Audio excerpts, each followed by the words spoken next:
This is Lisalee and welcome to my channel. So today we are going to do a reading around this concept of free will, attachments, and destiny.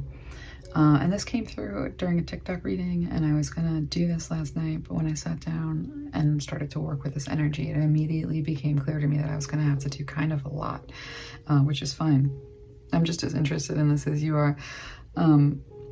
But I did need to kind of take a lot of time. And so as I was in meditation today, the energy that I encountered was Mary Magdalene. And so we're going to be doing this reading with Mary Magdalene. And it's not at all surprising to me because her energy is really interesting. And she's, you know, she has this brilliant perception on like the type of magic that has been lost, what it means to free yourself from attachments, and the price of destiny overall. And so we're just gonna get right into the reading. We're gonna see where she wants to lead us.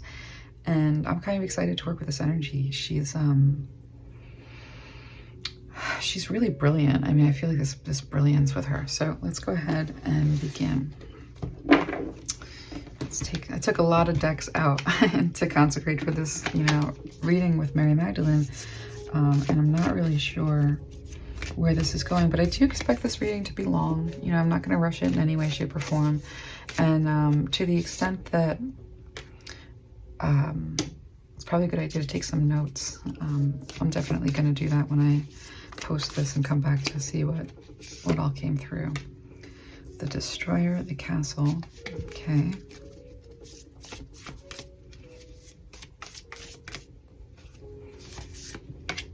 And the Village. Bottom of the decks, we have the Empty Room. This is an interesting group of energies to begin with. So let me just move everything over, get everything sort of set up.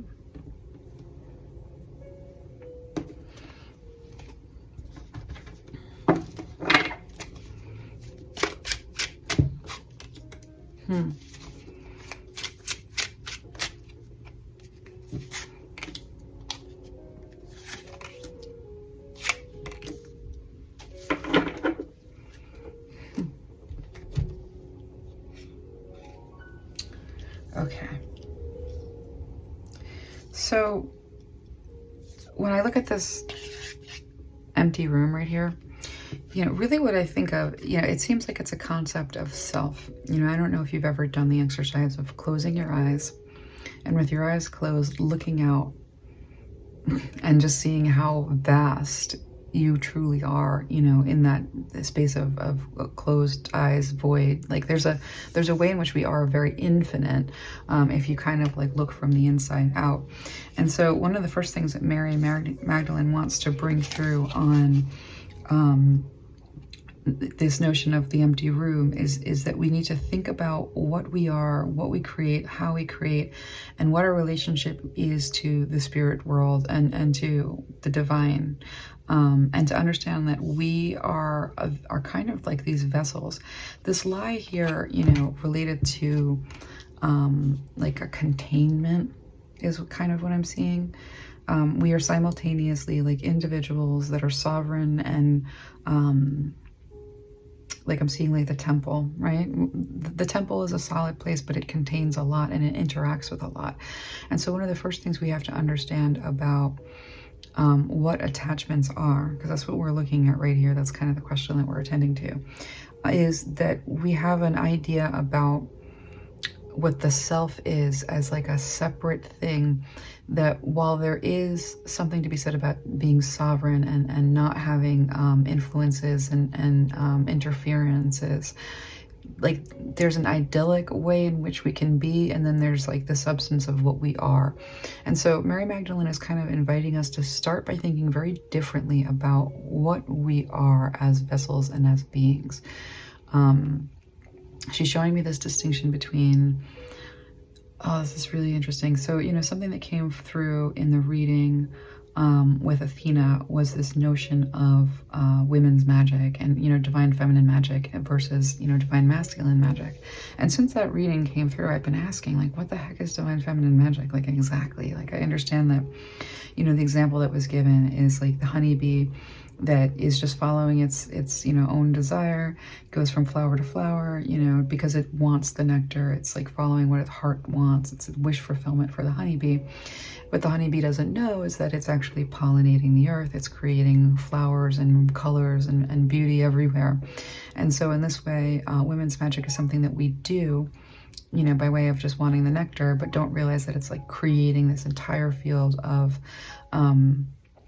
life, basically. The honeybee doesn't know that it's pollinating the earth, and the women, and by way of divine feminine magic, by virtue of its nature as being something that creates, doesn't know that what it's creating is really creating the substance of what, what it is to be here somehow.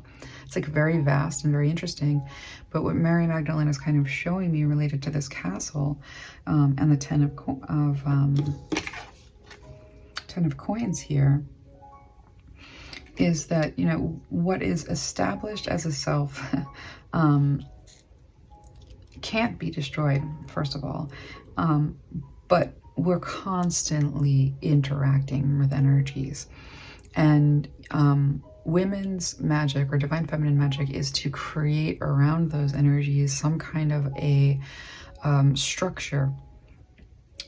And to do it with intention is kind of this point in the ascension where we are. And so Mary Magdalene is also telling me that a lot of what it means for you to be feeling these energies around you, and trying to throw them off and being confused why it seems like you don't have domain. What is that? Dominion. Why does it seem like I don't have dominion over my environment? Why does it seem like I don't have dominion over what it is that I can feel very clearly is attached to me? What is the sticking point? What is grabbing hold here? And so what Mary Magdalene is kind of showing me is that it's related to the nature of what we are, and that in this ascension process, we're starting to be aware of things that we were never aware of before, influences that we were never aware of before. And the spirit world and the veil is getting a lot thinner, and the spirit world is becoming something that we're negotiating with in kind of a different way. And we're going to find out more about that in just like a second. I'm just taking a breath. So with the Castle of the Destroyer, I'm actually going to move this up and over because I want to attend to what attachments are. And one of the first things that we're coming to understand about what attachments are, yes, they're spirits. Yes, they are looking to be contained, right? So I'm being shown right now these notions of heaven and hell. Oh, that's really interesting. So what Mary Magdalene is trying to explain to me, let's see if I can get it right. I'm not going to rush so I can really kind of get this. She's showing me that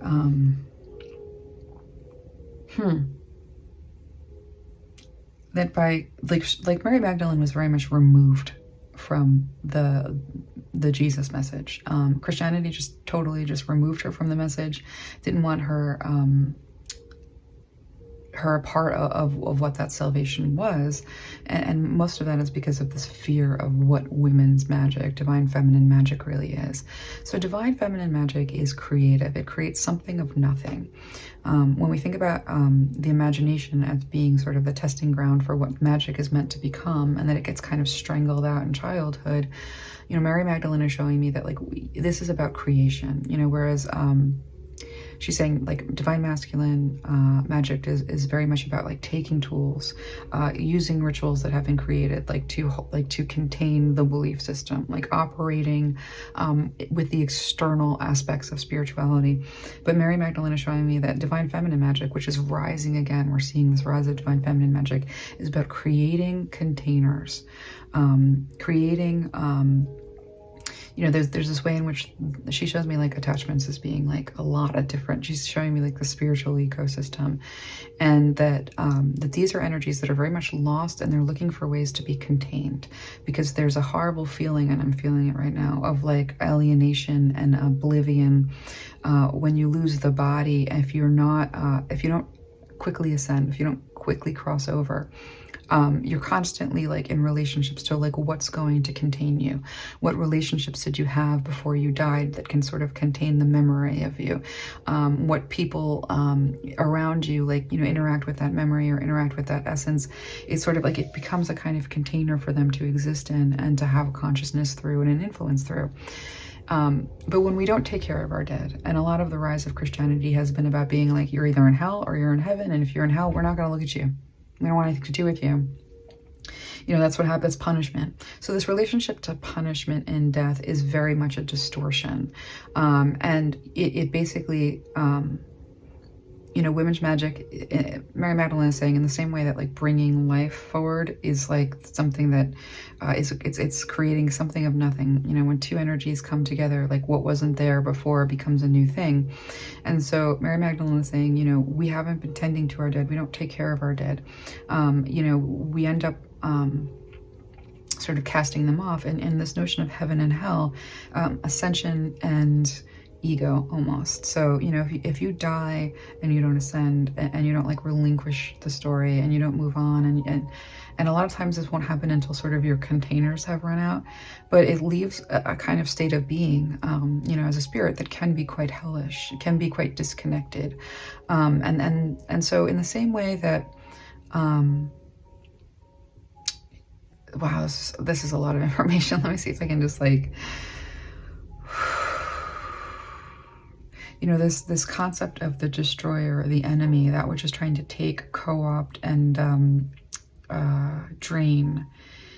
These energies do like operate in a very parasitic way without anything created to, you know, to contain them in the absence of their moving on. And since we have this like notion of you move on and go to heaven or you're in hell, like in a lot of ways, you know, when it comes to taking care of the dead and helping them through a process of their own expansion and their own growth,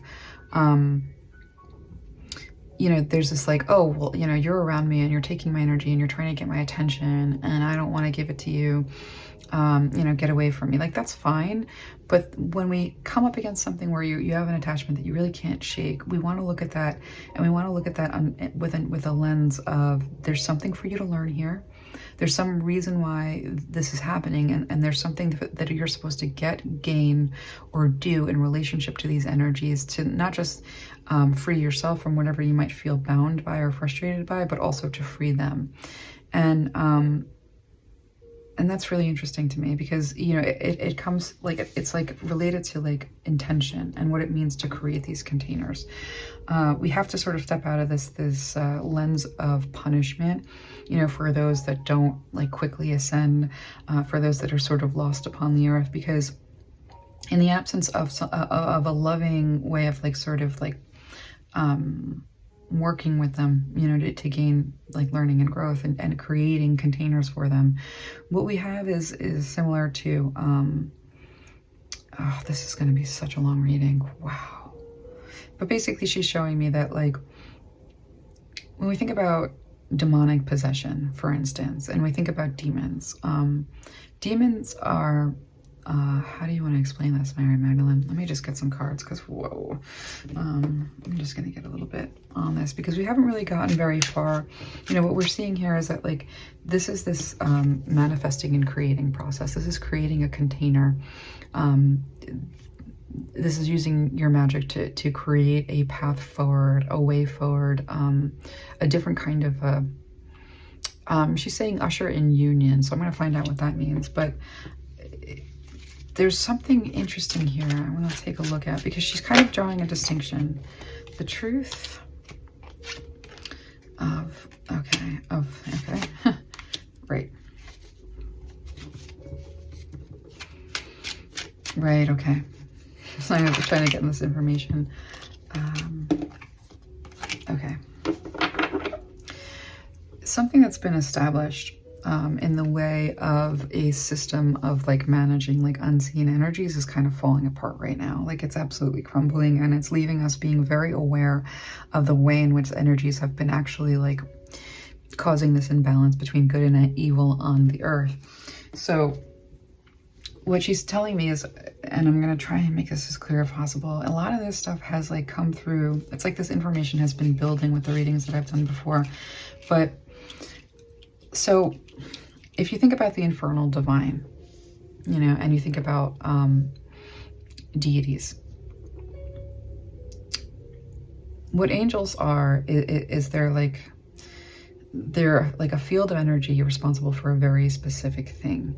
And what a distorted energy, you know, like what a fallen angel or you know, an energy gone awry, you know, its purpose turns into a drive.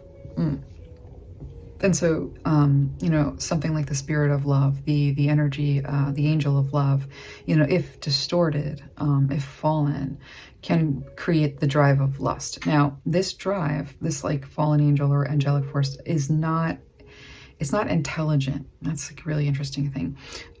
So it's like a spirit, a mood, a feeling, and it's not particularly intelligent, but it is seeking to find a matching vibration in people so that it can expand through that matching vibration. And so when you see someone become their vices, when you see someone who is struggling with a demon, you know, say of like, I'll try to find a good example. Mary Magdalene, show me a good example. You know, ways in which, like, she's like showing me, you know, like when people become the vice that they have, when you can actually like see that they are that which is like something consumes them. So we can become consumed, like it's possible for a human to become consumed by this energy.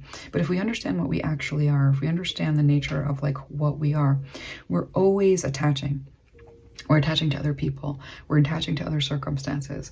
We're attaching to, you know, energies. We're attaching to love and light energy, source energy, or we're attaching to something else. And it's really whatever you put your attention and your time towards. And there's not really a danger in it if you understand that some of these like these demonic, if you will, like energies, which are kind of neutral in the sense that like whatever they stand for, they're really just looking for an energetic match, and then there's an expansion. It can kind of take over. But the energy itself isn't intelligent. So you say, spirit of fear, get away. You're not talking to something that's thinking and conniving and trying to, you're just like literally removing that from like its place that it plugs in. But you actually have to also bring your vibration up and out of it so that you're not just susceptible to have this plug going over and over again.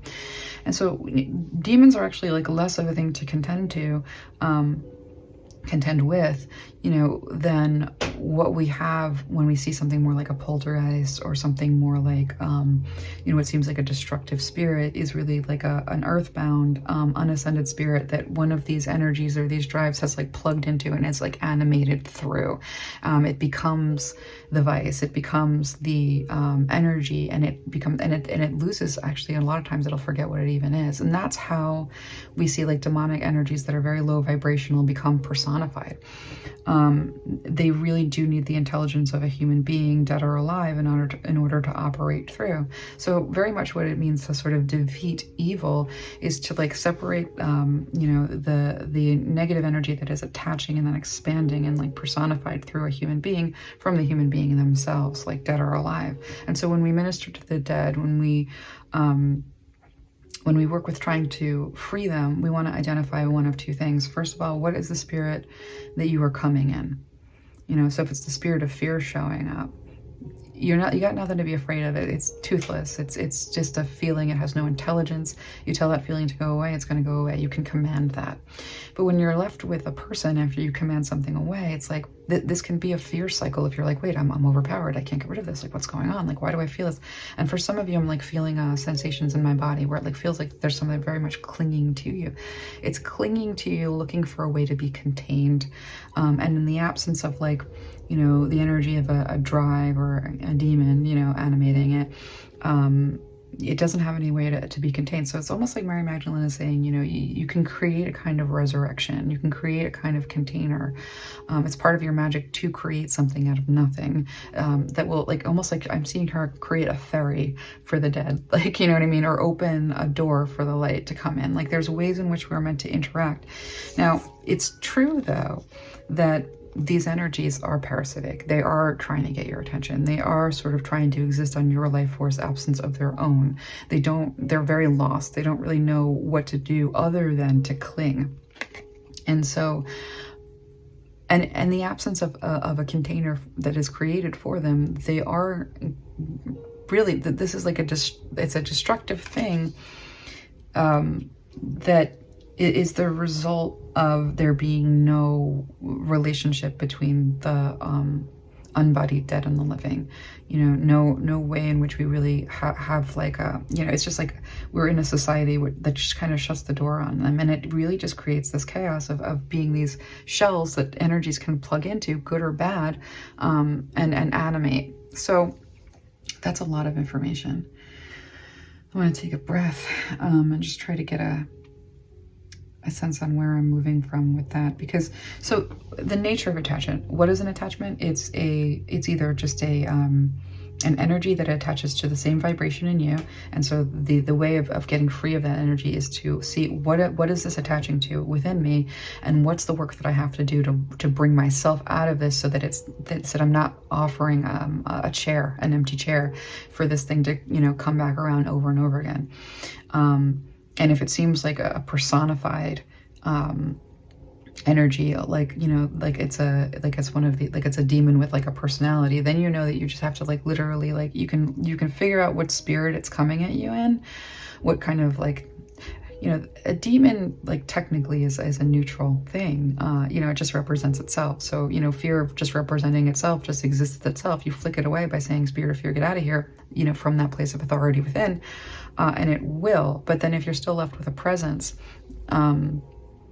you know, it's like kind of the second part of what you're going to do to get rid of it.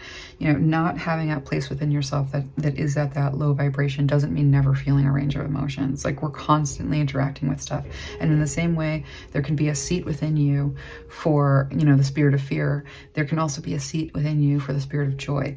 And so you're going to want to sort of like bring in the energies of joy, bring in the energies of wisdom, bring in the energies of discernment. You know, you're going to want to see yourself as this creature that has plugs, you know, just very naturally. To think that we're like autonomous, like bubbles that have no, like, we're not. You know, like if you look at what a human looks like without its body, it looks like one of those what are those plasma ball lamps where you touch it and your hair goes up? You know, that's kind of what a human, so it's always connecting with stuff, always. So what you spend your time with, what you kind of feed with your energy, energy goes where attention, you know, whatever, it's something, there's a saying, but like where your attention is where your energy is going. And so what's demanding your, you know, attention? It's a war over your attention. You know, your perception, you can sort of like really master your perception and get rid of these things. But if you're still looking at it, it's because there's something in you that knows there's something to learn, there's something to gain. It actually cannot hurt you in any meaningful way. And to the extent that you're buffeted by its presence, I'm going to pull cards on that. Because again, what has been established is that in the absence of, you know, this creative magic, you know, around helping all sorts of things, we have, it's like capitalism, you know, it as above, so below. Yeah, not like nothing exists in a vacuum. So I want to get some cards here on like what it means to not really be able to like throw something off, because two things are true. It is true that these things can be draining, that these things are actually like trying to siphon, you know, life force for themselves, but it's also true that they're kind of powerless to hurt you if you know how to manage this correctly. And no, they don't have to, like, you can like actually remove them, but like there's a reason why you're having trouble, is basically what I'm saying. So let's look at that. Wow, I've like don't even know what just came through. Like I have a sense, because a lot of the stuff has been coming through other things, but I'm gonna have to come back and watch this. There's some kind of like I don't want to say like an unholy binding, but there seems to be this like structure here related to Hierophant, and I'm almost like tempted to think that this is in relationship to organized religion. Organized religion does create mechanisms for control of what is seen and unseen, but in the absence of compassion, they're really just about control of everything, seen and unseen, but no growth and not a natural flow of things. And so, you know, the unprocessed grief is going to be susceptible to something that needs to grieve, and it'll be grieving with you. The fever pitch of fear is going to leave a susceptibility for that fear. So part of what you need to do is work on what is attaching you to the fear. What about the fear is threatening? You know, what about the fear is real? What about the fear isn't real? When you you know, stand in your personal authority and you tap into that part of you that is strong, and you tell the spirit of fear or whatever the energy is to leave, what are you left with? So, you know, we're being told that, you know, we're actually in a time where, she's almost saying that the ancient gods are rising. You know, there's something coming back here in relationship to our like sense of what is unseen. Our sense of what is out there has been very like intentionally controlled. And that's all falling apart. You know, there's the way that this had us held captive, you know, the way that this sort of like this saying that like there's no way of tending to the dead, that they're doomed forever and ever to be always like disembodied and looking for some life source to contain them, and you know, and it's always going to be thirst and it's always going to be hunger. That kind of traps us all. That makes us all really susceptible. The energy of need and lack makes us all really susceptible to evil always. And so this is crumbling, and you know, as this is crumbling, you know, we are starting to experience the spirit world in a new way, in a way that is not like necessarily in line with the narrative of self-determination, for instance. So you know, understanding that, you know, we actually are kind of a vessel means that we have control over what the kind of a vessel we become. And so, you know, if we aren't mindful of what we're plugging into, if we aren't mindful of what we're interacting with, if we aren't sort of like checking in with ourselves and saying, where am I? What am I thinking? What am I doing? And if we're not intentionally creating this energy of like you have, like, to know that you are a temple. Yeah, so it's almost like Mary Magdalene is saying, you know, absent creative, divine feminine magic, we end up like the empty room. And again, like, we're very influenced based on whatever vibration we're at. There's something that's going to try and match it, and that can be really hard to deal with. But if we intentionally understand that we are a temple, and that we want to call in, you know, divine source energy, we want to call in the energy of wisdom, we want to call in the energy of love, we want to call in the energy of you can go through the virtues, you know, but to very intentionally bring in energy that is going to sort of fortify you and make you the kind of temple that nothing of like a lower frequency, nothing that is going to cling in a negative way can stay. And sometimes, you know, when you create the temple and you create this beautiful space of holiness, things will try to kind of like fly in, but they'll be healed by that and released by that. It becomes like very immediate. It's not something that's done on a conscious level. I'm being shown the female body and the way in which like we can carry life in being shown a pregnancy, that a woman can carry an entire life, an entire being within her, without being possessed by it, that this is like a natural thing for divine feminine energies to have this ability to like contain. Where it goes awry is when we don't know how to process, deal with, and like it should be like a constant like interacting with an energy. It's healed by your presence and your vitality. You don't even feel that it's there, and it just kind of flips away. Like you being a light in the world is like almost being the light that you know, when we talk about the unascended, disembodied people, that when they cross over, they go into the light. And so when you hold this light so bright within you, you're not affected by the energies that interact with the light, because the light just absolves and, you know, it does the transmuting for them. And so like being attracted into that space of light is then being transmuted out of that space into light. And it just kind of like, this is this natural way in which our magic sort of does, right? And you might not realize it. Like the little bumblebee that's going and getting nectar doesn't realize it's pollinating the world. You just being in that creative power, being in that light, and being in that divine feminine, you know, it's just this beautiful energy. I just feel it. does the transmutation like on its own. Where we get stuck is when we're when we sort of, where all of this sort of intersects with fear and overwhelm, and that and when things like aren't operating like exactly as they should.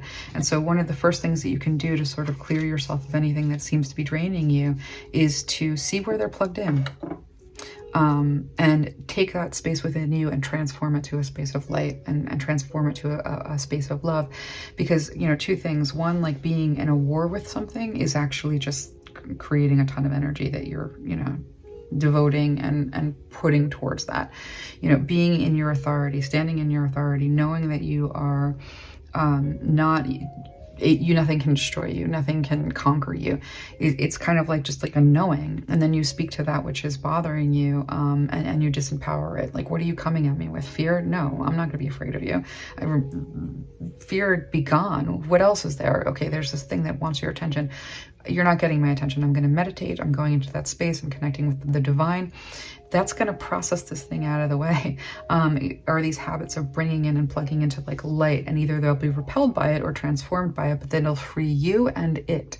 And that is really what Spirit is showing me, is like, you know, as we get closer, as the veil thins, you know, and we're interacting with these energies that very much are in need, very much do have to sort of have this, she's showing me like part of the ascension process is the planet's density is like that these souls release into the light. If you are the light, it's just like kind of how it works. Doesn't mean you have to hold the light all the time. Sometimes it's okay. You know, Spirit says you're never alone, you know, so sometimes like a spirit will come through and you really needing to grieve, and you're grieving, and that grieving, suddenly you feel like something's there with you. Something's grieving with you. It's like a very healthy interaction with a spirit, is to grieve together. But when you're done grieving, if this thing's still grieving and wants to grieve with you when you're done grieving, it's the way, that's where it gets really distorted. And that's where you have a power struggle, and like, you know, what's going on? And like, why am I having to deal with this? And where's this anxiety coming from? I thought I got through this. So there's this compartmentalizing that, you know, Mary Magdalene is saying, like, this is us sort of like leveling up, you know, the planet becoming less dense, and a lot of these energies really needing to be processed through, and that you very naturally just do that. If you can get out of this mindset that says this thing's trying to attack you, it's trying to like take from you, it's trying to eat off of you, and then she's saying yes and no, yes and no. Yes, it is trying to be contained by you. Yes, it is trying to exist on your life force. Yes, it is trying to influence your moods. And just by being in the mood that it's in, it's kind of influencing your moods. But no, it's not out to get you. No, it's not this evil, tyrannical, you know, it's something that is processed through. And I want to get more information on that, because that seems like really like, what? Let's see what we're doing here.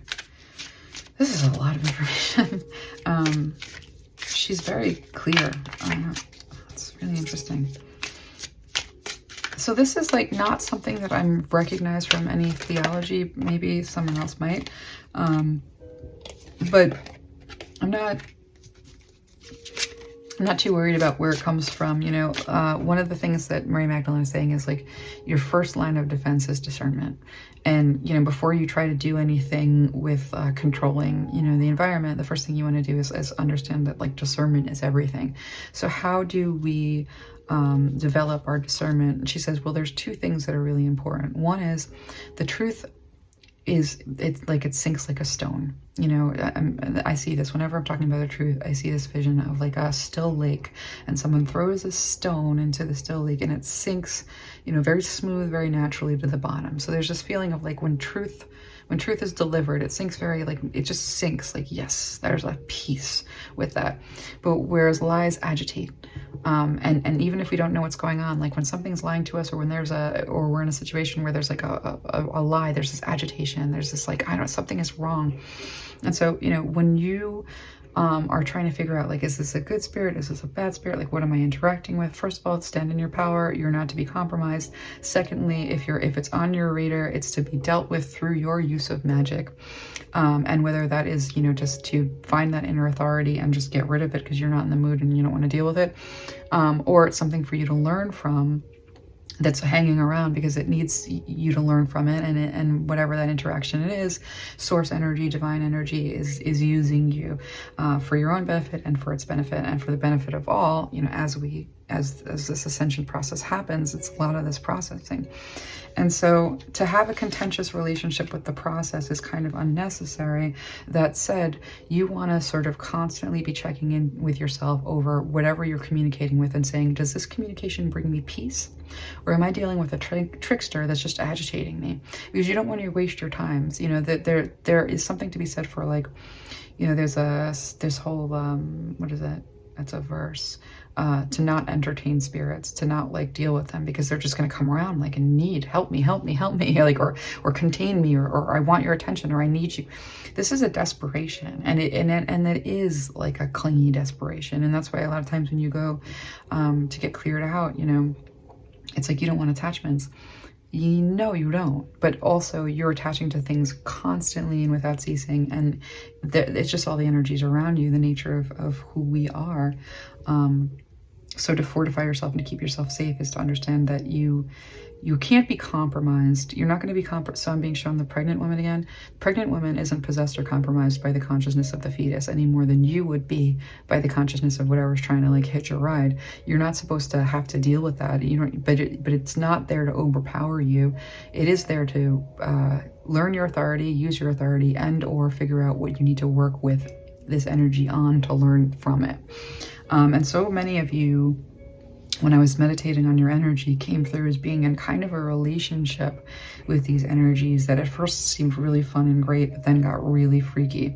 And so that's why we're coming back to this notion of like checking in with yourself. Is this communication bringing peace, or is it agitating the crap out of me? And if it's agitating the crap out of me, this is your opportunity to exercise your own inner authority in terms of like how you manage your perception and what you want to perceive. You don't want to have to deal with this anymore. Stop perceiving it. If that's too hard, if it keeps on coming at you like an intrusive thought, then we're just going to work on that, because that's something that you're either going to work out within your own mind, or you're going to work out with this energy, but it's not something that is overpowering you. It just becomes a process and something that you might have to sort of wrestle with a little bit before you kind of free yourself of it. Because, you know, to be in the craft, to do the craft, to work in this way with spirituality is to constantly be learning and constantly like looking at mysteries and trying to find your way through. And so, you know, this idea that you have to compete for your own life force, like, you know, every part of this reading is like, this is true and that is true also. Toxicity, like the toxicity of this idea that you would have to compete for your own life source, that can be kind of true with something negative, but it also can be true that you have absolute power over this, and you don't have to compete with anything. You're not really negotiating for real. It's all an exercise. And to take the fear out of it, because the fear is the one thing that will mess you up more than anything else. And so what we're seeing here is that the notion of this whole idea that you would have to like compete for your autonomy, compete for your personal space. That's misinformation. There seems to be some kind of a competition for your energy, and there absolutely is a competition for your attention as it relates to energy. And so this is all kinds of stuff. You know, I'm being shown that entertainment quite generally is like the substitute of how do I explain this? So Mary Magdalene is saying, in the same way that porn is the substitute for intimacy, intimacy is a very real need, but pornography is like a quick fix that is like escapism. And I'm not really judging it. You know, I'm sex positive, whatever. I'm not trying to get into that. But what Mary Magdalene is kind of saying is there's always a cheap imitation for every like very true thing. And so spirituality, this is actually a great example. So in the same way, like porn isn't bad, you know, but it's not intimacy. Entertainment isn't bad, but it's not spirituality. So entertainment can be like a poor substitute for spirituality. And so when we are constantly checking out with like social media, or checking out with television, or even checking out with, you know, she's showing me like the whole range of escapism, we're abandoning our bodies. and we're allowing whatever we're interacting with to sort of be in those feeling states within our bodies. And so the extent to which we abandon our bodies is the extent to which we're entertaining other energies. And this, again, we're like talking about something very natural that just naturally happens when you're in a spirit of, like, you know, praise, for instance. There's like an anointing that comes in. You're interacting with that energy of anointing. So it can be good or bad, and to not judge yourself as good or bad. It's just, you're always in process with different things.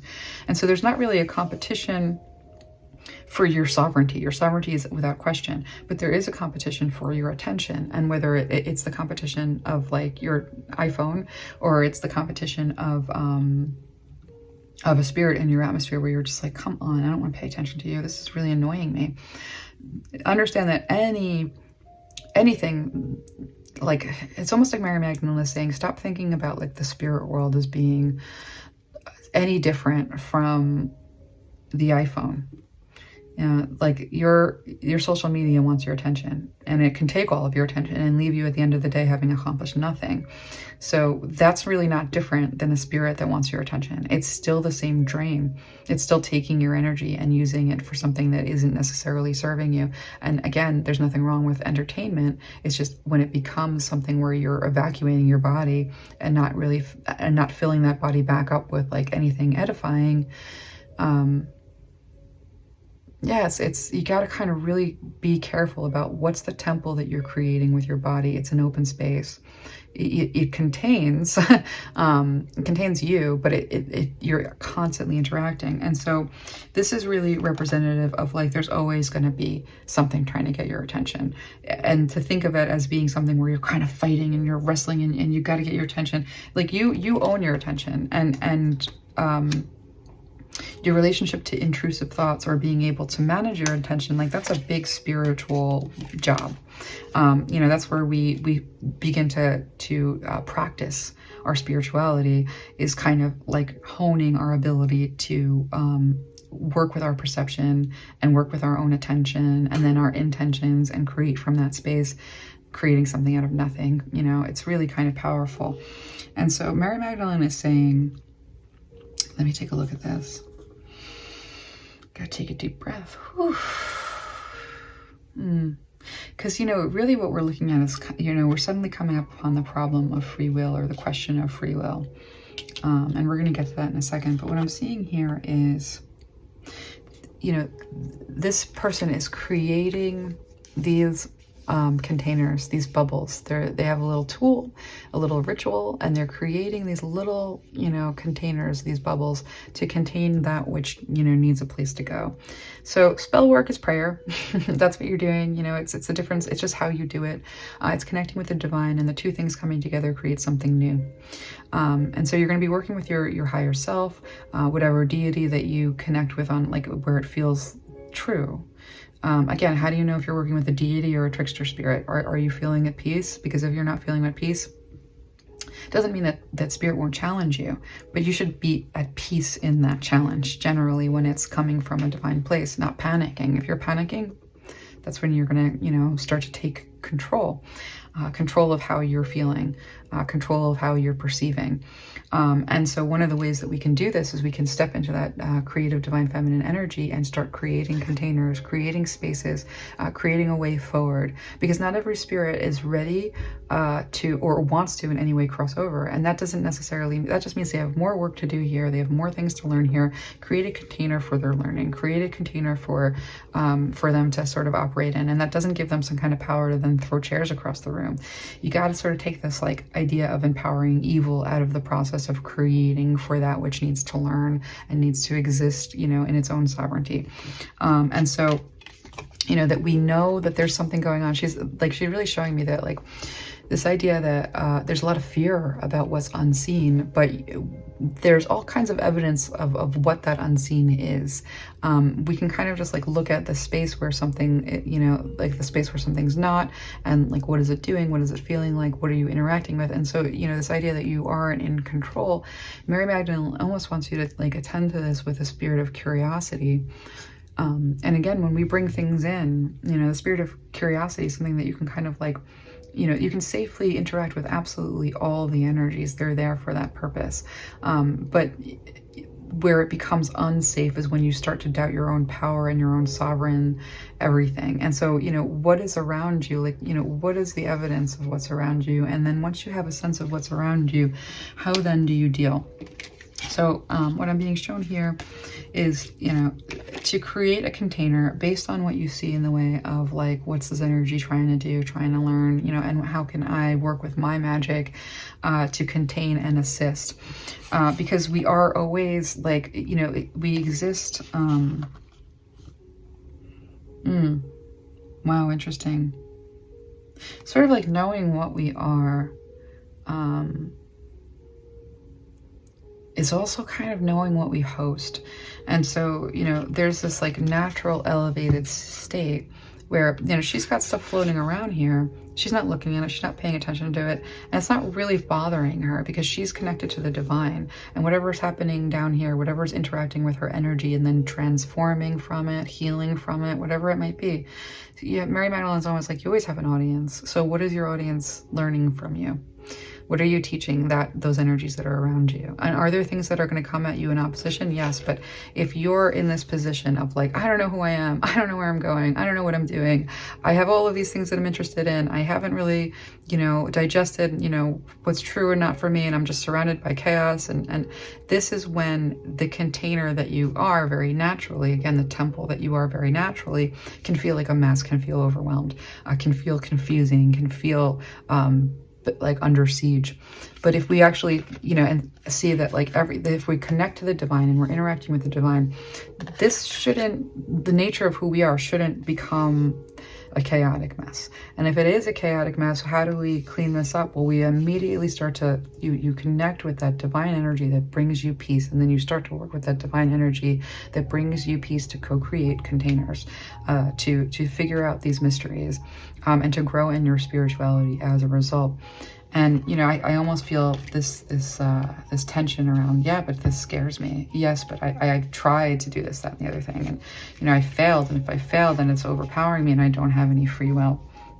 So now we're going to go and look at, you know, this question of free will. And so I'm going to put these cards back because when we, you know, this last card, you know, these two cards, the Destroyer, you can't be destroyed, you can be confused, you can be distracted, you can be interfered with, but you cannot be destroyed. So nothing is actually, you know, the notion that something can overtake you, it would really need your permission, or for you to completely abandon yourself. And if you're doing neither of those things, you have nothing to fear by way of destruction.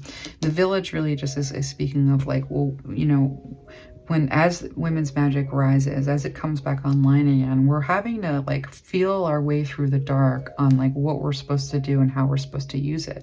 And so, you know, its place in community, again, it creates containers to hold others, to hold concepts. Like it's, you know, this is sort of like, it's almost like, okay, well, this is kind of my job in a way, even though you don't, you know, we're going to look at free will because it's like, well, I don't want this to be my job. So we're going to go to free will right now. And I'm going to shuffle some of this stuff back into their decks.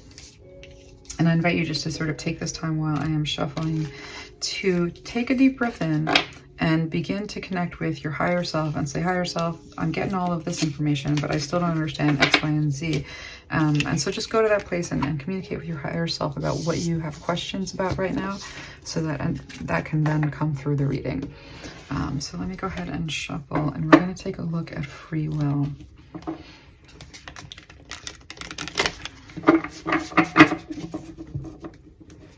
This is really interesting with the vessel here and the medallion. It's like, it's such a tricky thing, you know. there's compassion. You know, Mary Magdalene is saying, like, bring your compassion into the process of creating containers. Bring compassion and come in the opposite spirit. That's actually, I feel like I've heard that somewhere before. But she's kind of showing me that, like, you know, when something's coming at you in the spirit of fear, come in the spirit of peace, you know. Like, you, not, I don't know, peace and fear isn't, like, but something that's coming at you in the spirit of hatred. If you come back at it with the spirit of hatred, you end up with double the hatred. But if something's coming at you with hatred and you come back at it with the spirit of love, you're diffusing it. And so there's this way in which we want to reorient, even though, like, okay, reorient, here's the storm.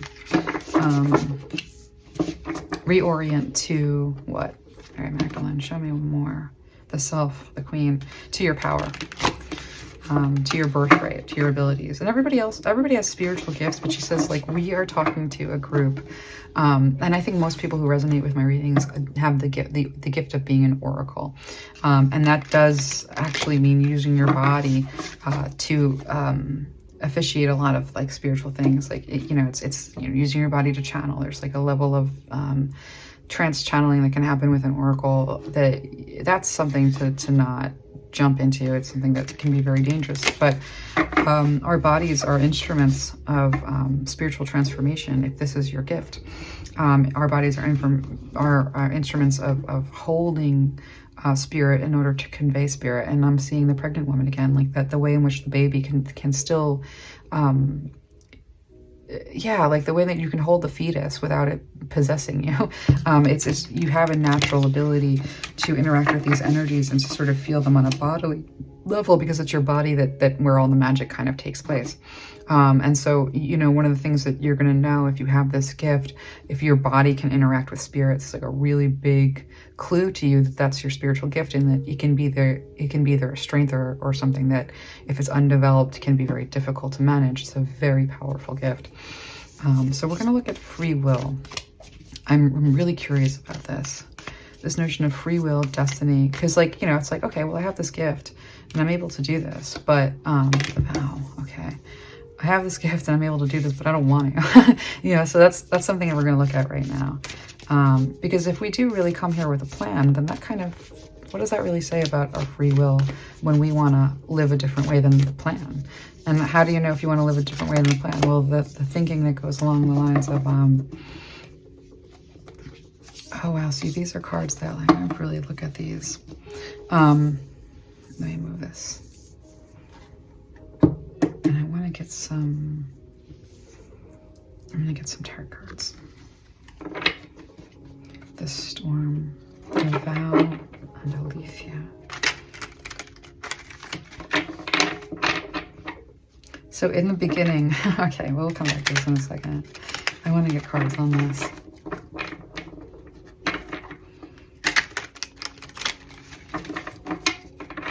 I'm just thinking about all this stuff.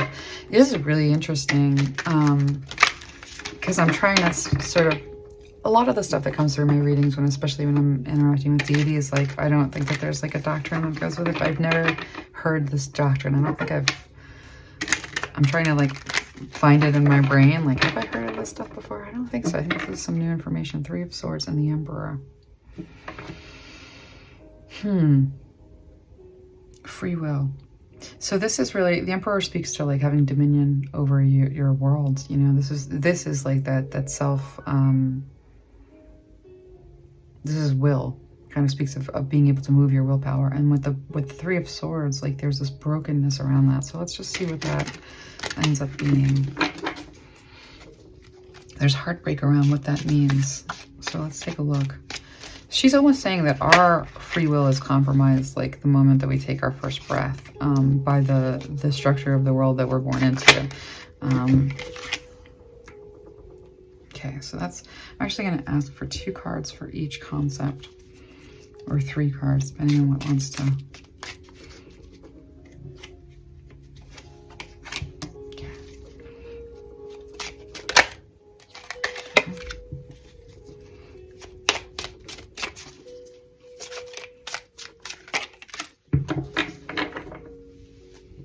Swords. Okay, I'm gonna get some clarifiers. So immediately what I'm seeing is that like this, all of this comes from a place of like you what is unfinished, you know, what has love left unfinished. So let's take a little bit more in the way of context, because this is very good. I just want a full, very full picture, because with that 10 of Swords on the bottom, I'm like, wait, give me more information. 8 of Pentacles. Everything wants to attach to love. Everything wants to connect to love. Let's take a look in a second.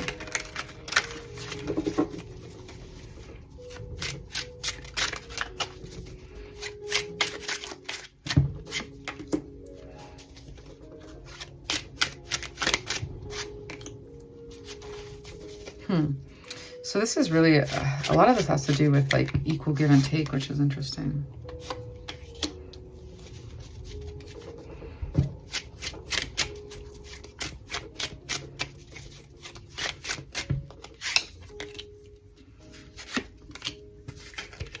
So bottom of the deck, you know, speaks of this like Queen of Pentacles, you know, this established, abundant, very nurturing presence. And if you see in this card, you know, she's feeding everyone. There's a way in which your energy is connected to the divine. And that's kind of what I saw with that one card, where, you know, she was sort of connected to the divine, and everything else happening below and through was just like whatever. You know, Spirit is saying like you should be able to, you know, the natural state of things, like, you know, which is not what we're at right now. We're in the distorted state of things. We're moving towards the natural state of things. You know, the natural state of things is to let me just sit with this for a second before I say it. Is to be able to like operate from this place of abundance and stability, where like, you know, what comes to you for nurturing and healing, you have more than enough for. But with the 10 of Swords, you know, we really see this way in which, to the question of like, well, where's our free will? If this is a propensity and we're constantly dealing with energies and we're constantly being influenced, your free will is a lot about like what you bring in, you know, what you make in the way of a castle, you know, of that empty space, of what you make in the way of a temple, of that, you know, to believe that yeah, like I'm getting a little bit lost here, but we had it before in the previous part of this reading. So what I'm seeing here is like this desire to love. Like I want to love at odds with like give and take, and having an equal give and take, and not having, you know, the storm here speaks to this distortion around lack. And so there's been a lot of destruction and death, you know, when it comes to like competition for energy, competition for anything, you know, all levels of competition in our hierarchy are a result of like the removal of feminine magic, which creates of abundance and of itself. And it's like an inexhaustible gift, but, you know, being blind to our magic, being blind to our capacity for creativity, you know, being told how to believe and like what we're not allowed to interact with and what we should interact with, all these rules that are sort of like constructed with like, you know, with fear, makes a mess of whatever it is that we're trying to like manifest and create very naturally through like, you know, the process of being in that divine feminine magic. And so the desire to love is often absolutely just destroyed in relationship to this lack, you know, this you know, in the same way you're attracting in people who want to take from you, who want to like pitch a tent, you know, and just like live off of the bounty of whatever you have to offer. There's not that much different, you know, when we're talking about some unseen energies, you know, if these are things that want to be in relationship to you for the purpose of receiving, and your heart very naturally wants to give. But the storm comes when something is draining you and you're like, what the hell is that? Get the hell out of my life, you know, whether it's a person or an energy. And so with the 9 of Pentacles here and the Ace of Swords, there's this way in which like your autonomy and your wealth is not what it means to give your love. And there's like the difference between giving your love and giving that which like is your structure that you operate from in health and wealth, right? Independently. The 9 of Coins speaks of like, this is your wealth, this is your operation, and it's not like everybody else. This is something that is for you. And the truth here related to unequal give and take, you know, and why we have it's like a horrible death of this feminine magic of creativity, that has made it so that you can't have equal reciprocity with give and take. There's always this idea or this concept, and as long as we come from structures, whether they be like of a spiritual nature, thinking about government, Mary Magdalene is showing me like government that doesn't take care of its citizens is just torturing its citizens, and that state of torture is what the citizens are working from. There's no equal give and take in capitalism, like she's just kind of showing me like government stuff. So if we think about like the structure of the church over all of spirituality and how it has like annexed, anybody who didn't like immediately get it and ascend, like to hell with you, right? So there's this way in which like the truth is like we have to contend with like what it means to ascend right now, what it means for everybody to sort of rise together and for everybody to sort of like heal, is to first say like, okay, well, we do have a problem. We have a shitstorm with energies and people who are in need and, and like want to take from, and I don't have enough of. And so one of the first things we want to do is understand that like your free will is absolutely compromised by whatever you're born into in the way of systems that oppress. And to think that it isn't, it's almost like you have free will to operate within a system where there's lack. And how you operate within that system of lack is free for you to determine. But that's not really being free to operate in your giftedness. That's being free to react. And so there's a question of free will. Mary Magdalene is almost saying like, no, there isn't. You're constantly having to negotiate with your environment and what it means to make meaning of that environment, to heal that environment, to heal yourself. She's showing me like environmental toxins. So it's almost like you can't necessarily avoid the poison in the air. Like, do you have free will to live in health?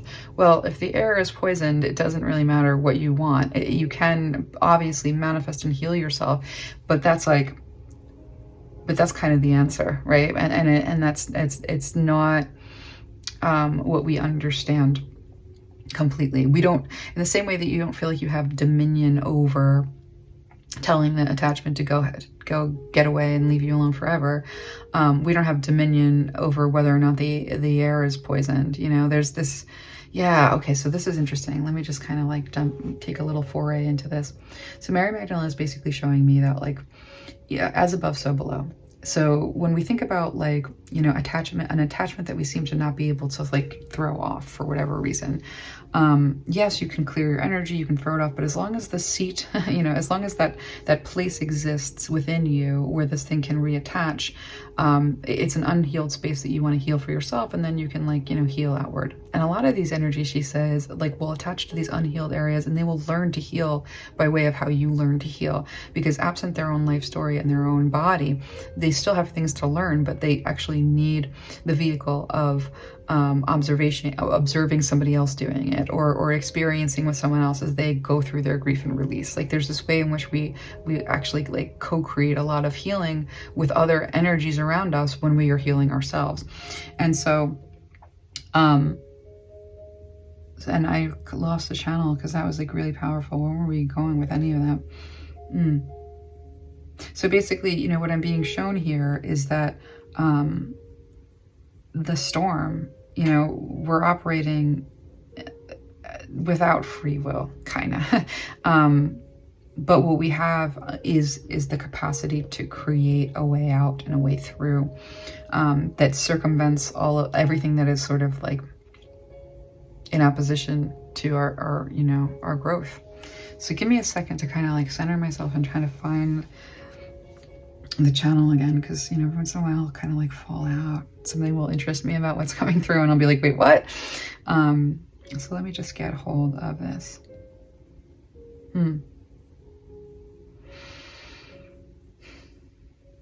So we're really born into a world where there isn't equal give and take, and without equal give and take, we don't have we have the free will to react and to adapt. We don't really have the free will to sort of do much beyond that. And so this vow, this is like a promise. And so I'm hearing like this divine feminine, Mary Magdalene is saying that like the feminism of motherhood is to look at like the masses and to operate outside of like the structure of punishment almost, and to sort of look at like where we see like victimization, and like she's showing me the two sides of a crime, the perpetrator and the victim, and to look at the perpetrator and say there's something wrong with my child. They're acting in a way that is poison to those around them, like they need healing, they are operating in a distortion.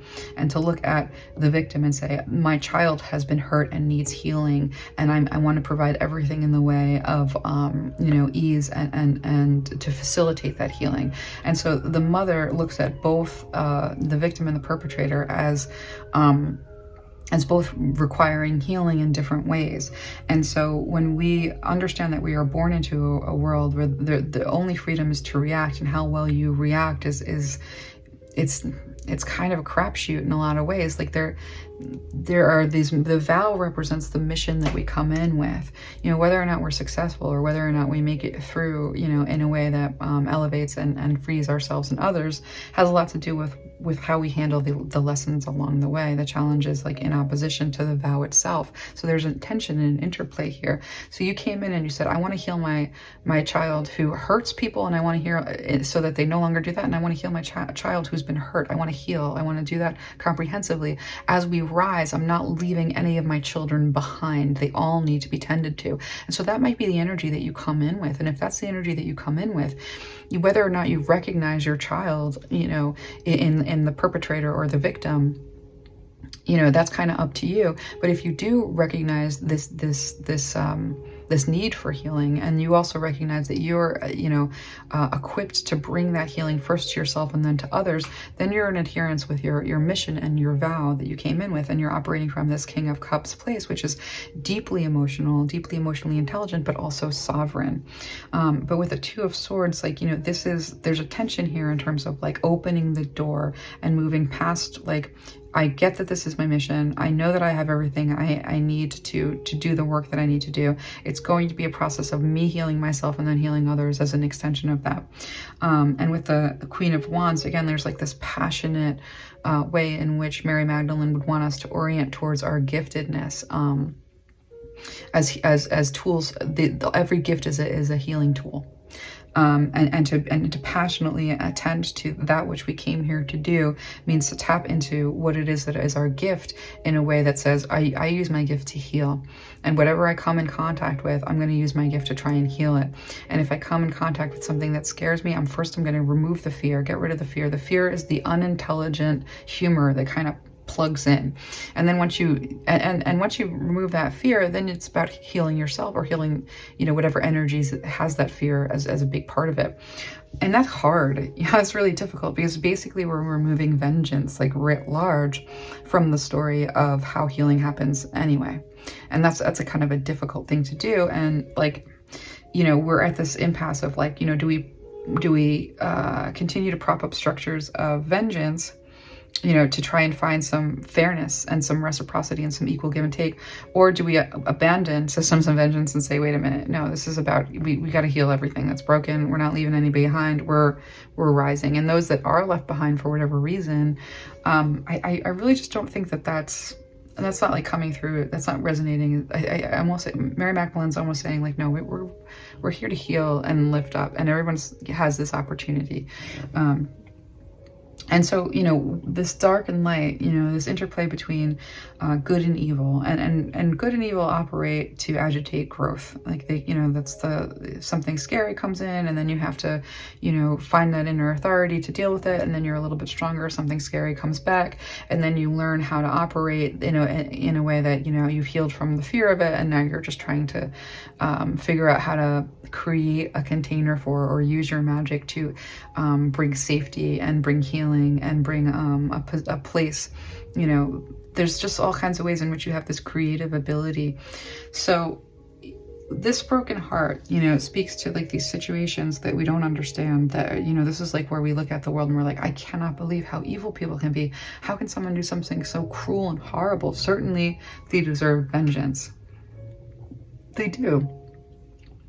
But the reason that we're even seeing these things is because we're with these Eight of Pentacles, we're working really hard to get to the bottom of like what like, you know, with good and evil agitating growth. Right now, what we're looking at is a complete imbalance, and like this feeling that you're having of like, I can't get rid of this thing that is bothering me, is like sort of acknowledging, you know, that there is a, you know, like everything works for the greater good. There's no two ways about that. But Mary Magdalene is just showing me that the presence of evil and the predominance of evil and evil's seeming, you know, dominance is, it's something that we're working really hard to like move around or through, or like overcome, really. And so part of this ascension process right now is kind of like becoming aware of energies in a more tangible way, but then dealing with them in a more tangible way too. And so, you know, while it's really important for you to protect yourself throughout all of this, and the first step to protecting yourself is discernment. What am I dealing with? Like it's really not clear how to deal with when your heart gets broken. There's not some like way to like manage, like, how do I deal with this concept of vengeance? Because when someone does you so wrong, you know, when something's so horrible, when someone gets away with such a level of evil, there's like this, I don't want to let them get away with it. I'm going to pull some cards on that, because what she's saying here is, you know, negotiating with like the energy, you know, the positive energies and the negative energies. There's this heartbreak around, I don't understand how to deal with this. I don't even understand how this got that bad. I don't even understand how this could be that bad. And like having to work through this process and protect ourselves, but also like interact with this stuff at the same time. So let me go ahead and get some more cards on vengeance and just see what wants to come through with that.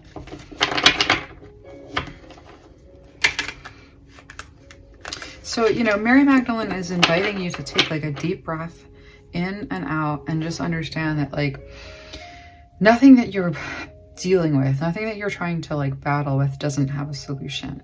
You know, if there's something that has just been clinging to you, the first thing you want to do is sort of like orient towards it and say, you're hanging on to me like a fetus, you know, and I'm not pregnant. I don't want to be pregnant. And so even though you can't do much more than just like be a space within a space, like again, like these energies that you're having a hard time getting rid of, they're kind of sitting in that spot in you that would hold life, that would hold something. So it's like, it's not able to actually like cross that like blood-brain barrier and affect you in any negative way other than your awareness of it. And previous to your like recent, like, you know, elevating, it was there and you just weren't aware of it. So something that has been sort of like, I guess, living with you for a really long time, suddenly you're like, what are you doing here? Get the heck out. You know, so there's a familiar kind of quality to it.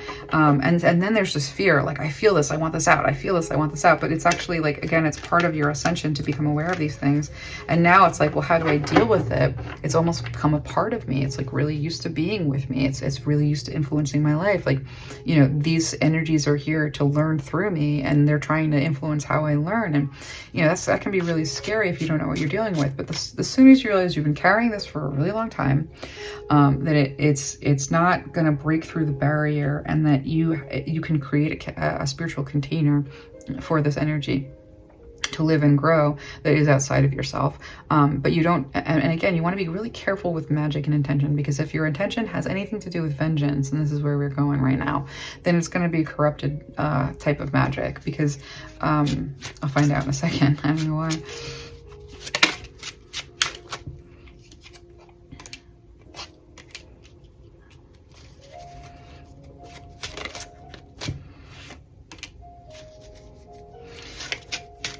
You know, as the veil gets thinner, it becomes like we have relationships with energy in a way that we never had before.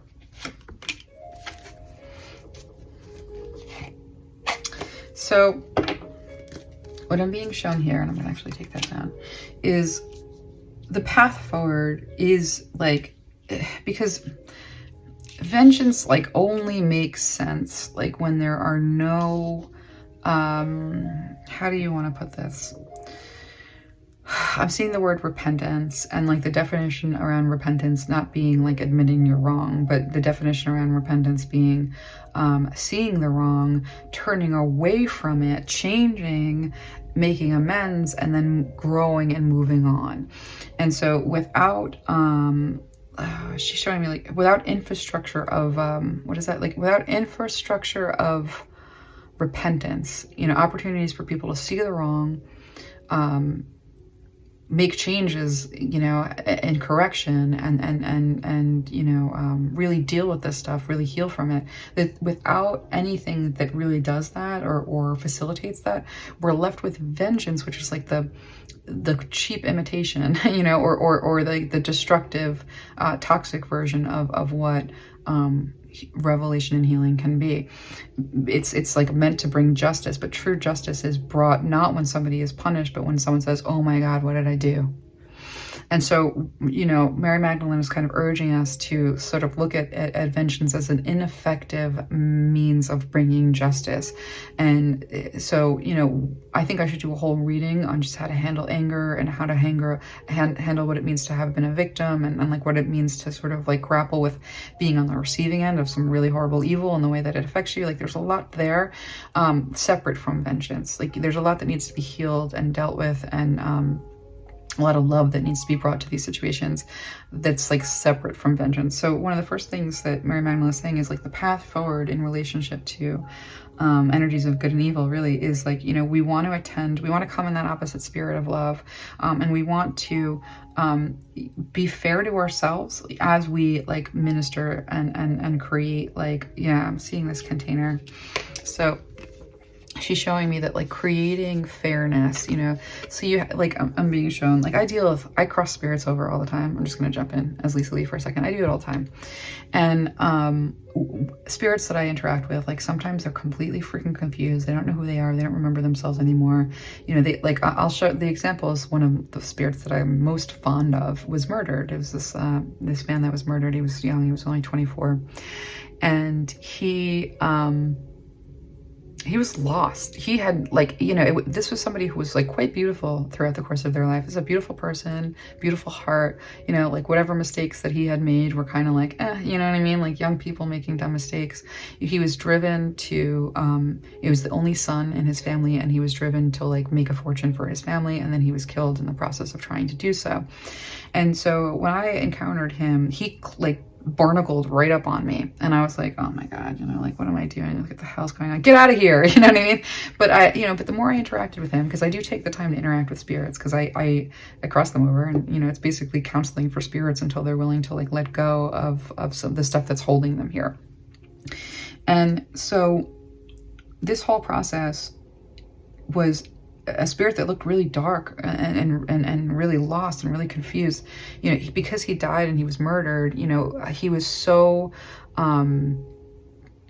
like driven by this need to like take control of injustice. Like that was really his primary drive, and it had him constantly trying to like interact with like, you know, people's energies and like force justice and it seemed like it was like these are good things, right? But they weren't, because they were distorted with him, and he'd actually even forgotten that he had a soul. Like it just got darker and darker and darker.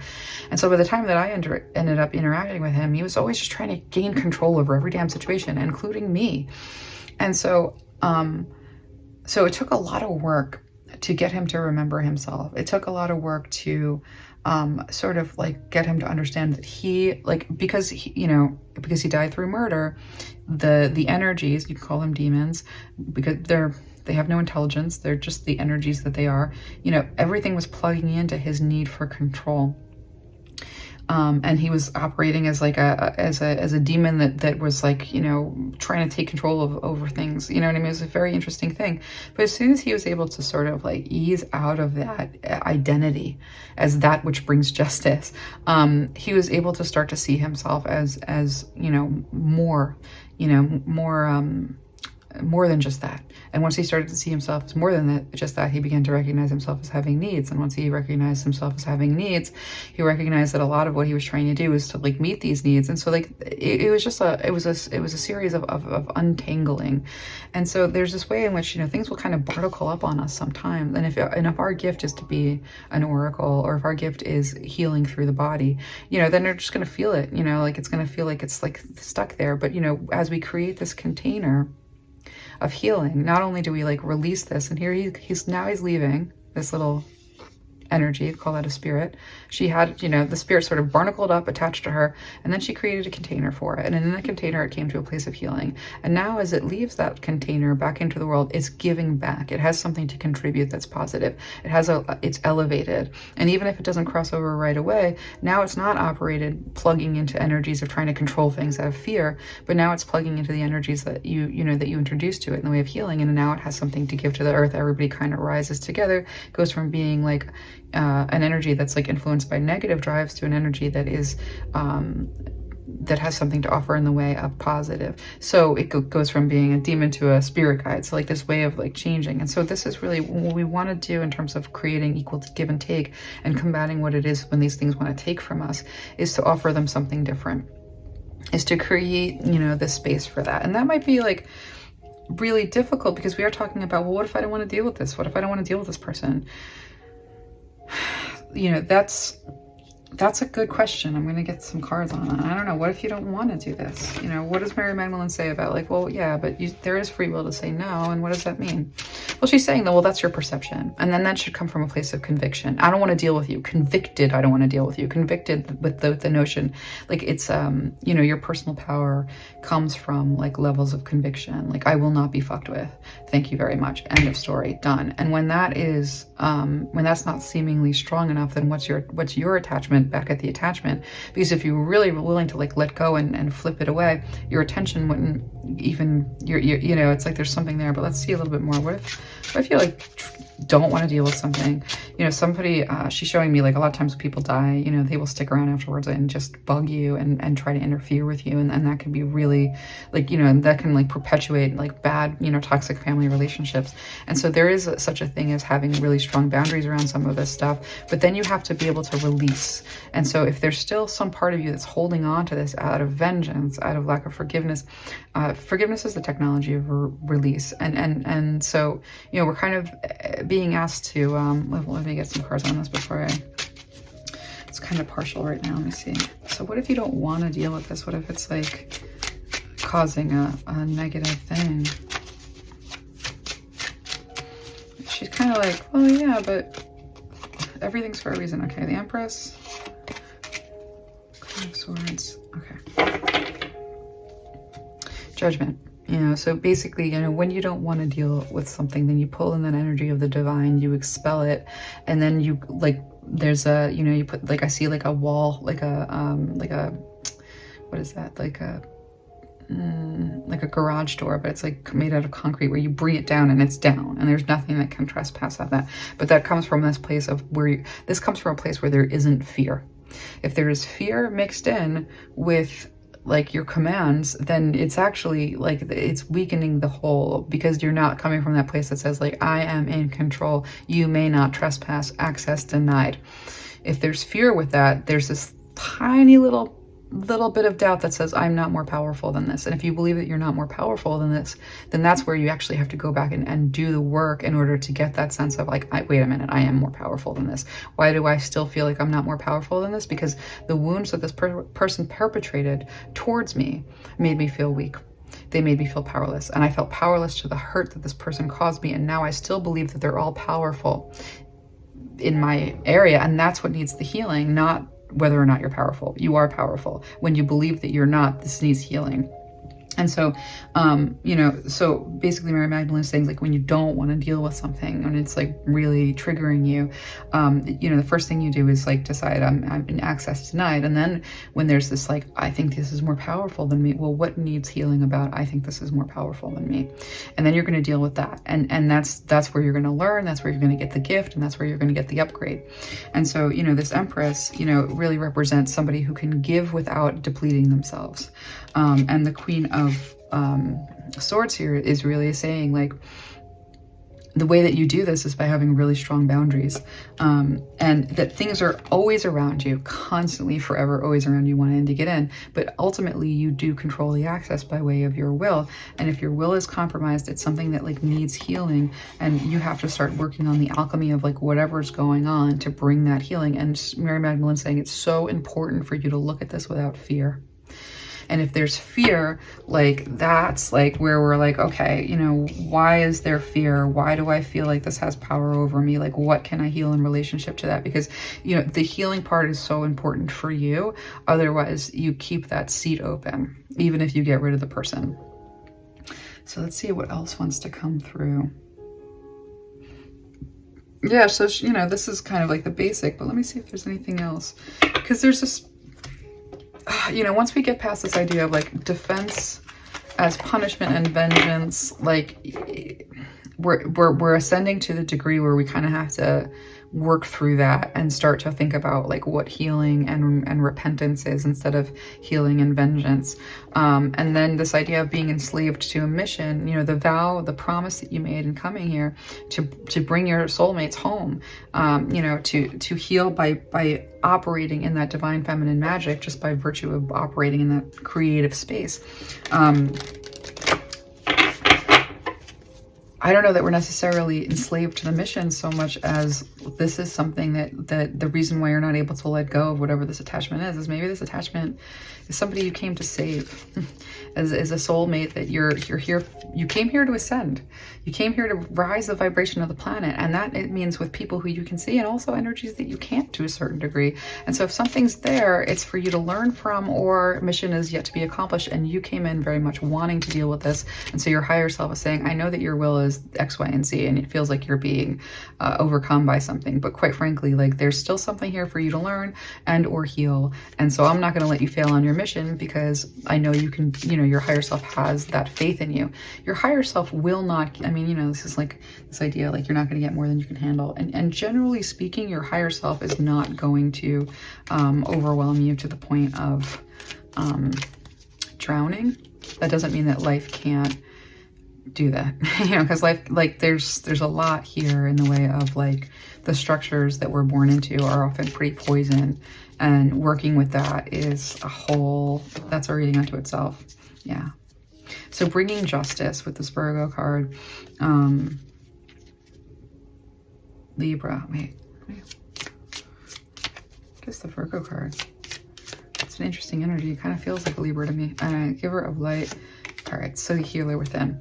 So, you know, when we talk about like the foundation is crumbling, you know, the foundations of the balance of good and evil as it was is crumbling. This is happening really, really quickly.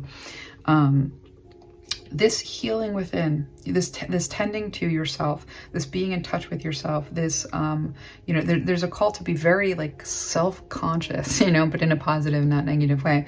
Be very conscious of where you are with your healing. And when you come up against these obstacles, to look at it in relationship to like, well, what's unhealed, what needs to be healed? And when I heal this, what else can be healed through me? Don't be afraid. If you're carrying something, it can't, it's not going to breach, like I'm just being shown the fetus, like, you know, the thoughts of the fetus like aren't gonna become the thoughts of the mother. You know, there's something about the way that, you know, divine feminine energy is constructed that it can hold within it a whole bunch of stuff. So the foundation around what we believe and what we think and how things have worked is crumbling, and so the veil is getting really thin. We're interacting with these spirits, and some of them are ourselves from past lives that are just wanting your energy so badly because it's their energy. They're used to it. It reminds them of you. Like it's really interesting. I'm seeing that so clearly right now. I wonder what that is. I'd love to do a reading on that. But past life versions of yourself that didn't ascend, that didn't cross over, are going to barnacle up to your energy like nobody's business. Like it's going to be really hard to get rid of them. It feels like a part of yourself when you're trying to rip it off. And so then you have to ask yourself, I need healing. This other part of me is here for me to heal, because I'm ascending and like everything's, I'm not leaving any pieces of myself behind. So many of you are calling pieces of yourself back. You know, like it might show up in the form of like an unhealed energy that hasn't crossed over yet. You know, that's a piece of yourself. That's a part of you from another life. That's sort of because we're shifting and these timelines are collapsing upon each other. Like we're encountering this more and more. And so don't be afraid of it. It's just another part of you that needs healing, and in a way that has its own kind of, you know, experience with its own life. So there's this need to bring compassion as you bring light, because this foundation, you know, as we like, you know, step into this action-oriented energy about like what we're planting, what we're creating, bringing compassion into it. And I think this came through the TikTok reading, like, you know, this, your compassion and your, and what your perspective is on this process is going to bring light. And this law of compensation, you know, when it comes to give and take, yeah, there's just like beautiful wisdom in it. So, you know, what Mary Magdalene wants to say is like, you know, there's strength in what you're, and what you're working towards. You know, there still has to be this balance between protection and getting into the dirt and like, you know, getting boots on the ground. Getting in, like, I'm seeing, like, you know, yeah, like getting into the grit and the dirt and pulling up the poisoned roots and clearing it out. There's a balance between doing that and protecting yourself. It does require a level of strength, but you're strong enough. These things that like might seem to sort of be overcoming you, like, again, like there's a lot of instruction that we've just gotten on how to manage some of that stuff. And I think we're just going to get some very direct advice from Mary Magdalene about what's happening. And again, I encourage you guys to put questions below, because one of these days I'm going to gather all the questions and we're going to do a long reading that's just the Q&As. Because I'm sure that, you know, as much as we cover here, the kind of information that's coming through, I'm sure that there will always be questions. So let's get a few more cards just to sort of end the reading. And let me just see. Few more cards.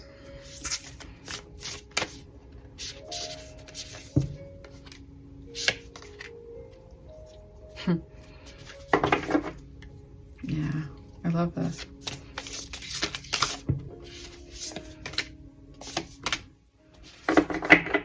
So death moves amongst us. You know, Mary Magdalene is saying, like, you know, anybody who hasn't ascended and crossed over, and there's especially because women's magic and creating a, you know, a way to like heal and help and manage any of this has been gone for so long. We're dealing with things that are lost and hungry and thirsty and fearful that they're just, you know, this is, that God has turned their back, or that there is no God. And so like bringing them into a light, it just ends up being like more, it's like a horrible feeling, really. And so that there is death that moves amongst us. We, you know, we have to have an attitude about this that says, like, you know, I'm more powerful than this situation. And if it seems like I'm overcome, then I'm gonna have to work on like a bunch of things. But as I work on those things and as I heal from those things, I get released, and that thing gets released and everything ascends together. And so, you know, you might feel like, you're represented as like this, you might feel like, I just have me, and you know, this is what I have to give, and I'm just, you know, it's a little blessing, and why am I dealing with this wanderer?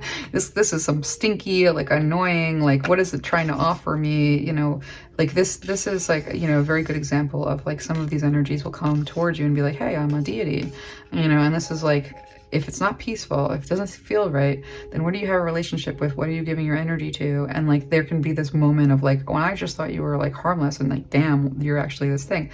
But this thing is maybe, you know, secretly an unascended part of yourself that you've called back when you've called back these pieces of yourself. And there needs to be this kind of like way in which you like think about it as like, okay, what's the truth in this situation? And what am I being called to share by way of a healing process? What am I, you know, being called to bring revelation and release, you know, through forgiveness? Like there's a lot of that. And so she's just sort of doubling down and saying, like, you know, what seems big and scary is actually just a ladybug. You know, this thing that is sort of presenting itself in this way is actually, you know, it's just sitting there. You know, it's still there, but its power to hurt you, it has a lot to do with what you believe it can do and what your relationship to like this belief ends up being. The anger and the contention like fuels something that is unnecessary, basically. So I'm gonna get like some very direct words in the way of a sentence. Some sentences from Mary Magdalene.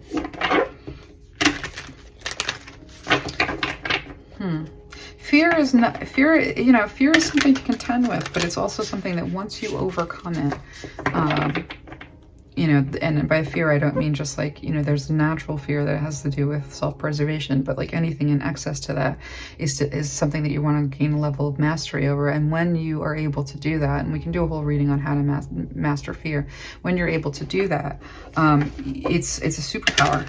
Suddenly, like, there's almost nothing stopping. Fear is like one of the biggest things that can get in your way, but once that is taken care of, very few things can get in your way. So, you know, at this point in your mission, your higher self may have you be confronting this for the purpose of overcoming it.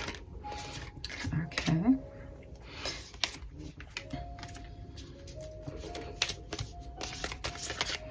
So, like, I'm being shown something kind of just, yeah, this is, I could see where this would be difficult.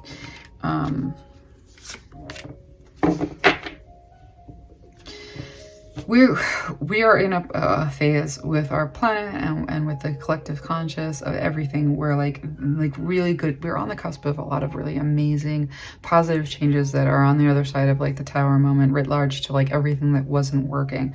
And so like we were born to a time where we were going to feel these shifts, and we were going to feel the veil getting so ridiculously thin that does bring up a level of fear. And so when we talk about be at home, you know, there's this feeling of like, I don't want anything in my apartment, right? So it's like your body is your dwelling place, your body is your temple. You know, when you have this energy that seems to be kind of clinging to you, there can be like this horrible feeling of violation. And so Mary Magdalene wants to speak to that because, actually I need a couple cards before I go into why, because I recognize that as being like an actual problem that, you know, you shouldn't have to really negotiate. With the Queen of Swords and the Emperor, again, like anything that is making you feel safe in your own body, like that is a call to really get, like, you know, get your footing with that inner authority that says you don't have, like, this is where you rise up in anger. This is where like righteous rage. And so she's showing me that, like, you know, righteous rage is a power. And it's a power that we can use. Now, when it is fueled by panic and fear, that's something different than like righteous rage. Righteous rage is rooted in the truth. And so, you know, when you see these people who are like battling in the spirit and they're like, in the name of, get out, and it gets out, it's because they're drawing on that authority. And it's an external authority, but it's the authority works. And the authority is rooted in their belief that nothing can trespass that authority. So again, like this is where you want to get your beliefs straight around the idea of authority, your own authority, or the authority of, like, when you believe that there's no authority and you're subject to everything, then again, that's something that really, really needs healing. But like this Emperor and the Queen of Swords is like something that is trespassing in a way that makes you feel, what's the word? Violated in any way. You're going to want to like get to that conviction around your own power, similar to the way that you would be like sure that a god could handle it. You know what I mean? You're going to want to like access that and act from that place, because to do spiritual work and the kind of spiritual work that it's kind of, let me see what this is. Yeah, with this Nine of Pentacles, to stand in that independence and say, you shall not trespass, access denied. This is important with people who are trying to bash your boundaries, as it is important with spirits who are trying to bash your boundaries. And in the same way that you would have like a roommate that would be just like, I can't believe I have to deal with this person constantly going through my stuff and putting a lock on my door. There's a way in which there's a spiritual way of you either creating a container for this energy, or putting up like a lot of protection and walls. But again, you're going to create your protection. You're going to create a method through this, you know, to a place of healing. And you're going to use your inner authority and all of your magic. That's going to make your magic stick. And so, when you're being challenged at this level, it's because you're meant to get a hold of that inner authority and operate out of it, because the lessons and what you have to bring to the world require you to have that kind of constitution and that kind of an education. So this watch and wait, you know, some cards on that. Ten of Cups, like basically Mary Magdalene was saying is like, you know, when you're presented with these situations and you learn the lesson, Queen of Pentacles, you end up with like this foundation and this abundance and this ability to see and nurture and manage all of this stuff. And this is really where you're going to get a lot of life satisfaction, a lot of happiness. It's almost like when you learn how to have boundaries, you can have healthy relationships. But without boundaries, you can't have healthy relationships. When you learn how to, you know, attend to the authority problem, you can do spiritual work that you wouldn't be able to do unless you learned how to do that. And your fulfillment and your happiness operating out of your purpose might very well be on the other side of that particular lesson, so that you can gain this mastery and you can gain this position of being able to give without feeling like anything's taking from you. And with the take a leap of faith with the Eight of Cups, you know, there is a call to walk away from belief systems that are influenced by fear-based thinking of any kind, because so much of what we consider evil is, you know, and so much of what we give power to in the way of evil comes from like bad dogma. You know, a religion that says that is more powerful than you unless you have this. And it's all about like the technology of strength, you know, like there are people who find themselves very powerless to whatever energy of like lack or, you know, brokenness that they've allowed to be, you know, whatever you have a relationship with. So if you have a relationship with addiction and escapism, there can become a point where you are just like besieged by these energies, and you can kind of lose yourself. And there can be this moment where you're like, I need a higher power.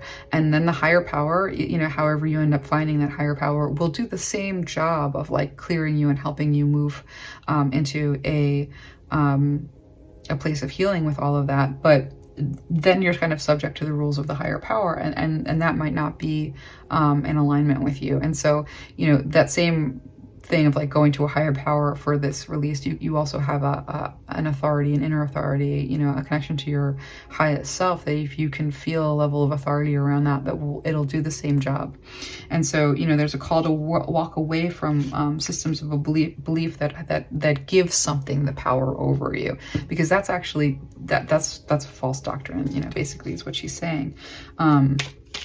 And so like for you to take a leap of faith, you know, sometimes it means wrestling with something until you figure out how to overcome it and get that inner strength.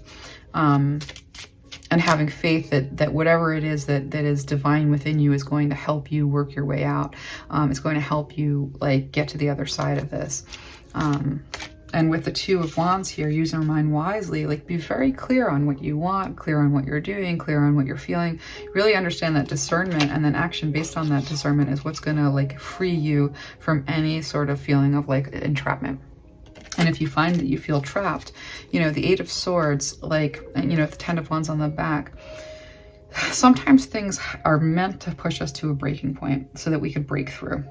And when we look at this Eight of Swords here with this Two of Wands, you know, the Eight of Swords in the traditional deck, she's surrounded by swords and she's got a blindfold on, and there's a path through. She can't see it. She can't see the path out. She doesn't even know that it's there. She's aware of the swords around her, but she doesn't know that there's a path out. And so, you know, when you find yourself in that position, you know, you're being told to use your mind wisely and to take that leap of faith that says, I know that there's a path out. With this Ten of Wands, I may not be able to see it or figure it out. I don't get it. But that this is the part of my lesson where I'm supposed to be challenged in this way, to believe that if I step forward, take that leap of faith in myself or faith in the deity that you feel close to. The authority problem is only a problem if there's no authority. But if there's a deity that you know, feel that it has authority, believe that it has authority, that'll do the trick. If you don't have that, then it's about finding that authority within yourself. And there's a lot of like paying attention, using your mind, thinking about it, studying, like, you know, working with prayer, you know, or divination, like depending on prayer and divination, kind of like similar. It's connecting with the divine for a conversation, basically, for knowledge and wisdom and direction. And so the Knight of Pentacles and the Strength card here, you know, basically she's saying you're much stronger than you realize. And with the Four of Wands on the bottom of the deck, like as a culture, as a people, we have finished a cycle. And the veil is just going to be a lot thinner, and you're going to have to sort of, you know, be working with these energies in a way that, you know, with the Devil on the bottom underneath the completion and the Magician underneath that, there are ways in which you might face things that you have to find an alchemy, you know, like Eight of Swords, Devil, you know, these are things, the Devil is anything that feels more powerful than you. The Eight of Swords is there's a way out of this, you're just not seeing it yet. And the Magician is basically your way out of it. And with the Eight of Wands, I didn't even see that there. Like, this is all very quick. So you're being told that, like, you know, once you start to think about like your own divine feminine magic of creating solutions, it's very quick. So, you know, creating solutions around all of your problems is your power. It's your superpower, and you're supposed to interact with that superpower in order to use it. And so if you find yourself really challenged related to something like this, you know, have faith that you're meant to sort of figure something out. Take the fear out of it as you're figuring it out. You know, you have the strength to get yourself to this established position where you're really not, you know, you're wanting to overcome this, and once you do, you're free of it, and then you can teach people how to be free of it. And so I think that that's where we're going to leave things today. Definitely feel free to ask questions and bring anything through in the comments that maybe I missed, and again, I'll do a Q&A once I get like at least, I don't know, 4 or 5 questions, or, you know, 6 questions together. So yeah, I hope that was helpful. I'm gonna go watch this after I load it up, because I don't really, again, I don't really ever retain much of this stuff, and I'm really curious. A lot of this stuff really was, there's been this kind of stuff coming through lately in the readings. Like there's been this like broader picture that I've never seen any theology before but this is pretty comprehensive, so I'm excited to watch this. And I thank you so much for being here, and I hope this was helpful. And again, if there's questions, feel free to leave them below. I'll definitely get back to that.